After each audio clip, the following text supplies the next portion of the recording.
this tip of the iceberg animation, we will discuss how children disclose their experiences of violence and how this affects the reliability of various sources of data. For those who know anything about icebergs, a portion of the iceberg always shows up above the waterline, but then there's a big part of the iceberg that goes way, way, way, way down that you don't actually see, but represents the hidden portion of the iceberg. So we use this as a metaphor for talking about how levels of violence and how different types of data represent different parts of the iceberg. There's a big part of the iceberg that represents children's experiences of violence, which is hidden.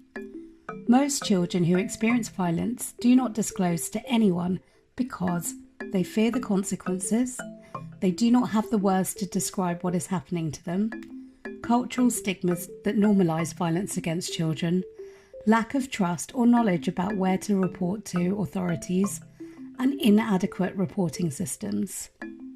The portion above the waterline represents children who reach out.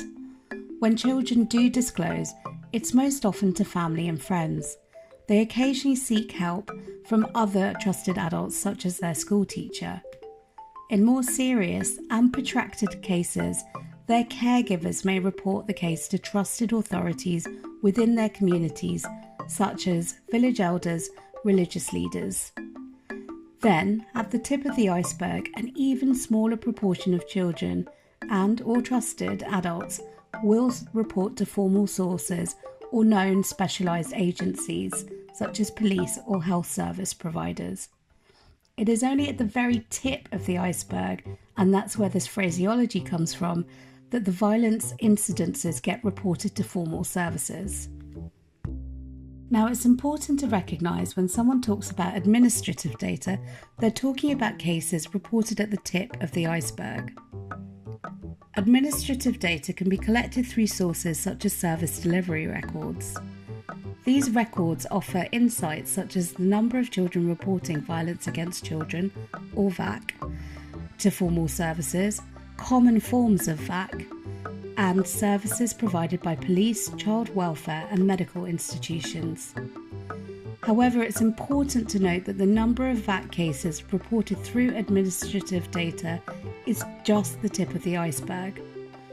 Population studies in various countries showed that less than 5% of children disclose their experiences of violence. Therefore, this data represents only a small and more severe proportion of the problem. Now compare the data from population-level surveys that collect information on violence against children across various countries, such as multiple indicator cluster surveys and violence against children and youth surveys.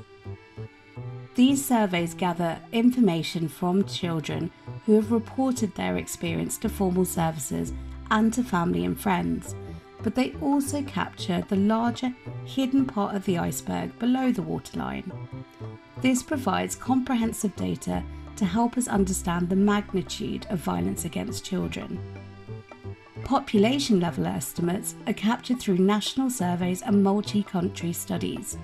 These surveys reach more people, provide anonymity, and use representative samples, encouraging honest disclosures, including unreported cases, for a more accurate estimate. If you look at the bottom of the iceberg, we have this dotted line, which represents the deepest part of the iceberg where children, for very good reason, decide not to tell anyone, not even an interviewer. So we know that almost all data on violence is underreported, meaning that it's probably worse than the numbers are telling us. However, you get a clearer picture from population level data, where people are interviewed rather than simply relying on administrative data or service delivery data.